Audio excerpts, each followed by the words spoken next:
Movie की starting एना नाम की एक यंग लड़की से होती है जिसके हाथों में हथकड़ी लगी है, मतलब कि उसने कुछ गलत किया है जिसके लिए उसे डिटेंशन सेंटर में शिफ्ट किया गया है। एक लेडी उसे उसके रूम तक छोड़ करके आई। डिटेंशन सेंटर में सभी को कुछ ना कुछ करने के लिए काम दिया जाता है। एना जिस रूम में ठहरी थी उसमें और भी उसी की जैसी गर्ल्स थी, लाइक सोनिया, जोई, ईदा। वो भी किसी ना किसी की सज़ा को काट रही थी।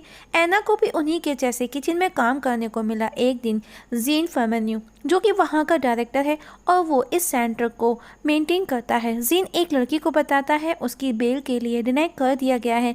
एना उन दोनों की बातें सुन लेती है। कुछ दिनों के बाद में जस्टिस मिनिस्टर विजिट करने आया वहाँ सेंटर में, जिसके लिए सभी बिजनेस को उनका वेलकम करना था। उनकी हेड ने सबको पहनने के लिए ड्रेसेस दी। एना को आखिर में सबसे ज़्यादा फर्स्ट ड्रेस हाथ लगी, पर उसने उस ड्रेस को इस तरह से फाड़ करके बना लिया कि वो उन सब में सबसे ज़्यादा अट्रैक्टिव लग रही थी और जीन भी उसकी तरफ अट्रैक्ट हो रहा था।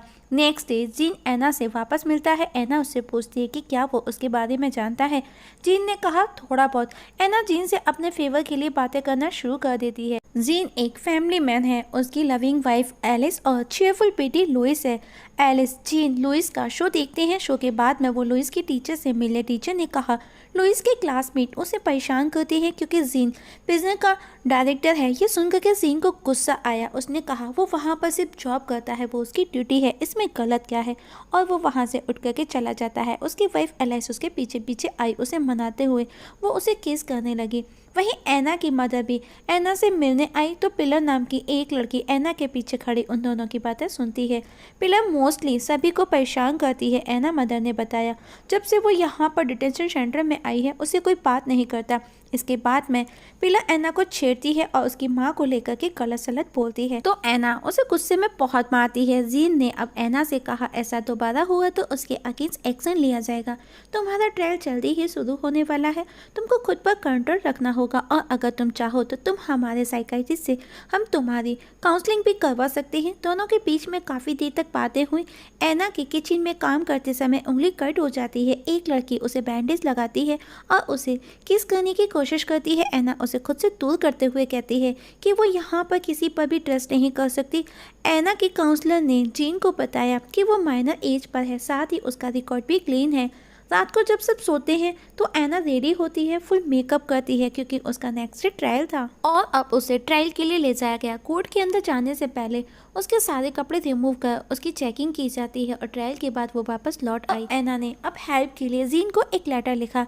जीन एना से मिला। उसने कहा अगर वो अपील करती है तो उसे 9 साल से ज़्यादा की सज़ा नहीं होगी और 9 साल बाद जब वो जेल से बाहर निकलेगी तो 25 या 26 की होगी, वो वापस से अपनी लाइफ की एक नई शुरुआत कर सकती है। और अब जीन एना को किचन की जगह कंप्यूटर बेस्ड वर्क देता है जिसमें उसे प्रिजन के मेंटेनेंस की देखभाल करनी होगी। जीन को एना का काम पसंद आता है और उस दौरान उसका हाथ एना के हाथ से टच भी हो जाता है। प्रिजन में टीचर पढ़ाने भी आता है जहाँ पर वो लव को लेकर के बातें करता है। तो उस दौरान एना जीन के बारे में ही सोच रही थी। एना अब लाइब्रेरी में थी तब जीन उसके पास आया। एना ने कहा वो यहाँ से जाना चाहती है। जीन ने पूछा कोई प्रॉब्लम है। एना ने कहा तुम, और उसे एक लेटर देकर के वहाँ से चली गई जिसमें लिखा था मैं अब हर समय तुम्हारे बारे में सोचती हूँ, मैं खुद पर कंट्रोल नहीं कर पा रही, तो प्लीज़ मेरा ट्रांसफ़र कर दो। रात को जीन का फ़ोन बजा। जीन फौरन प्रिजन पहुंचा जहां पर पिलर ने एक प्रेग्नेंट लड़की को इतना मारा कि उसे हॉस्पिटलाइज कराया गया। जीन परेशान था। वो एना के पास गया और उसे किस करने लगा पैशनेटली और पूछा क्या वो अब भी जाना चाहती है। एना ने कहा नहीं। अब जीन और ज़्यादा डिस्टर्ब हो जाता है। रात को जब वो एलिस के साथ बेड पर सो रहा होता है तो सपने में वो एना के साथ में इंटीमेट होता है, इससे वो नींद से जाग जाता है। नेक्स्ट डे वो एना से मिला और उसने कहा कल हमारे बीच में जो भी हुआ सब गलत था। एना को गुस्सा आया और वो उसे टच करती है तो जीन उसे छटक देता है। एलिस भी वही प्रिजन में एज अ पेंटिंग जॉब करती है। जब वो पेंटिंग की क्लास लेती है तो वो एना को ऐसा मॉडल विदाउट क्लोथ्स खड़ा करती है। एलिस नोटिस करती है कि उसका हस्बैंड जीन एना को किस तरह कंटिन्यू वॉच कर रहा है। घर पर जब जीन किचन में काम कर रहा था तब एलिस विदाउट क्लोथ्स लाइक एना की तरह से उसके पास आई, लेकिन जीन को अच्छा नहीं लगा। वहीं एना को भी रात को नींद नहीं आती तो वो उसी सेलमेट के पास जाकर के सो जाती है जिसने उसे किस करने की कोशिश की थी। नेक्स्ट डे जीन पिलर के पास आकर के उसे बताता है कि उसको जल्दी ही यहाँ से शिफ्ट किया जाने वाला है, जिस पर पिलर भी उसे धमकी देती है। कि अगर उसने ऐसा किया तो वो उसके बारे में सबको सच बता देगी। और अब जब ऐना के वो पास जा कर के उसके हेयर कट करता है तो ऐना उससे उसकी फैमिली का पूछती है और उससे कहती है कि उससे उसे एक बच्चा भी चाहिए और उसके हेयर कट करने लगती है और उसके हेयर कट करते हुए धमकी भी देती है कि उसने उससे कभी झूठ बोला तो वो उसे जान से मार देगी। और उसके बाद में वो उसे सेड्यूस करने लगती है। जीन भी खुद पर कंट्रोल नहीं रख पाया और दोनों इंटीमेट होने लगे। अब जीन हर टाइम उसी के बारे में सोचता, मतलब कि वो ऐना के प्यार में था और बस ज़्यादातर उसी के साथ रहता, इंटीमेट होता। एक दिन वो दोनों इंटीमेट हो रहे थे तभी उनको मीटिंग के लिए बुलाया गया, पर आज वो दोनों बच जाते हैं। जीन जब मीटिंग में गया तो उससे कहा गया कि इस तरह ऐना को रेस्पॉन्सिबिलिटी क्यों दी गई और ये भी र्यूमर है कि आप उसके साथ में कुछ ज़्यादा ही टाइम स्पेंड करते हो। लेकिन जीन ये कहकर के चला जाता है कि लोगों का काम गॉसिप करना है तो हमको उन पर ध्यान नहीं देना, अपना काम करना है। वहीं ऐना की मदर उससे मिलने आई थी तो वो किसी फॉर्चून टेलर मोना के बारे में बताती है जिसने ऐना के बारे में वो सब बताया जो ऐना और जीन के बीच में चल रहा है। मदर ने कहा वो तुम्हारे लिए ठीक नहीं। इस बात पर ऐना चिढ़ जाती है और उल्टा अपने मदर पर ही गुस्सा करती है और अब वो उसे दोबारा मिलने आने का मना करती है। उसकी मदर उसे समझाती है पर ऐना उनकी एक नहीं सुनती और उल्टा अपनी मदर को ही उल्टा सीधा बोलने लगती है। तब गार्ड्स आकर के ऐना को वहाँ से ले जाते हैं। ऐना अपनी मदर की पोइम सुन रही थी जो कि काफ़ी परेशान थी। तभी जीन वहाँ आया।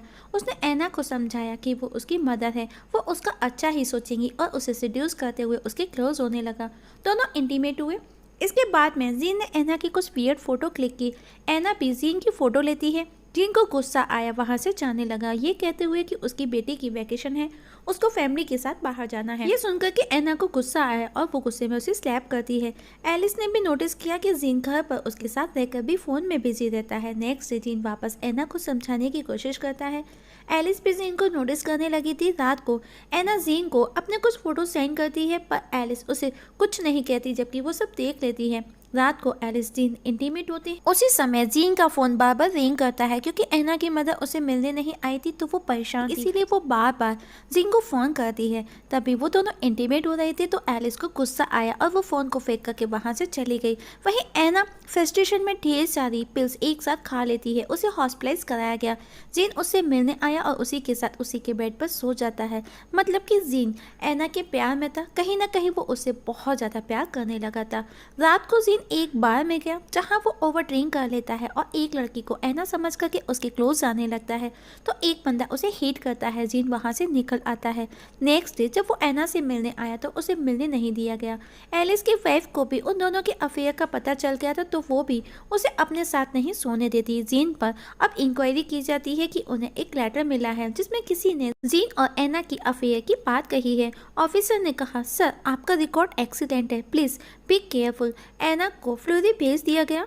जीन को उसके बिना नहीं रहा गया। उसने खुद को एक रूम में बंद कर लिया। वो अपनी फैमिली से तक नहीं मिला। वो उससे मिलने की हर कोशिश करता है पर वो मिल नहीं पाया। आखिर में वो ऐना के मदर के फ़ोन कॉल के थ्रू ऐना से बात करता है। ऐना को वो मिलने बुलाता है और एक आलीशान होटल में लेकर के जाता है। आज वो दोनों लगभग 1 महीने के बाद मिले थे तो दोनों पैशनेटली इंटीमेट होते हैं। ऐना ने बताया वो अपनी लाइफ की नई शुरुआत करना चाहती है। जीन ने कहा तुम्हारी सज़ा जल्दी ही खत्म होने वाली है, उसके बाद में हम दोनों एक साथ होंगे। इसके बाद में उसने ऐना को एक फ़ोन कार्ड खरीद करके दिया ताकि वो बात कर सके। जब वो घर लौटा तो एलिस उसे समझाती है कि जब वो बाहर निकलेगी तो वो तुम्हारी शक्ल तक नहीं देखेगी। तुम्हारी खुद की फैमिली है जो तुमसे बहुत प्यार करती है, तुम्हारी बीवी है, तुम्हारी बेटी है, प्लीज़ लौट आओ, उसके पीछे मत जाओ। जीन जब लुइस को स्कूल छोड़ने गया तो उसका फ़ोन बजा जो कि ऐना का कॉल आया जिसे एलिस ने रिसीव किया। उसने ऐना को उसकी फैमिली से दूर रहने का बोल उसके कॉल को कट कर दिया। ऐना प्रेग्नेंट थी लेकिन वो ये बात जीन को पता करके उसकी फैमिली कैरियर डिस्ट्रॉय करना नहीं चाहती थी, मतलब कि उसे उसकी परवाह थी। इस बात से वो बहुत डिस्टर्ब थी। वहीं जीन को भी कस्टडी में ले लिया गया विद प्रूफ के साथ में कि उसका उसी के बिजनेस के साथ में रिलेशन है। ऑफिसर ने कहा अगर तुम अपनी जॉब कंटिन्यू करना चाहते हो, अपने कैरियर को बचाना चाहते हो तो जो भी सच है वो बता दो। पर जीन कुछ नहीं बोलता और उसे 3 साल की सजा भी हो सकती है। है। जीन एना से मिलने जाता है पर वो अपने बॉयफ्रेंड के साथ थी, वो उससे ठीक से बात तक नहीं करती और वो अपने बॉयफ्रेंड के साथ हॉस्पिटल में जाकर के अबॉर्शन करा लेती है। वहीं जीन लुइस का शो देखने पहुंचता है और अपनी बेटी को देख करके वो बहुत खुश था। मूवी 1 साल बाद दिखाई जाती है कोर्ट में, मतलब कि जीन पर केस चल रहा है। जीन का वकील कहता है तुम बच सकते हो पर एक शर्त पर कि एना ने तुमको मैनिपुलेट किया। अगर ये बात साबित हो जाती है एना की सज़ा भी खत्म होने वाली है। एना भी कोर्ट में आई, दोनों कोर्ट में बैठे एक दूसरे की तरफ देख करके स्माइल पास करती हैं और इस जगह मूवी की एंडिंग हो जाती है। दोस्तों आप लोगों से एक छोटी सी रिक्वेस्ट है, अगर आप इस चैनल पर नए हैं तो प्लीज़ सब्सक्राइब करना ना भूलिएगा। वीडियो पसंद आए तो लाइक और शेयर भी कर दीजिएगा। वीडियो देखने के लिए थैंक यू सो मच।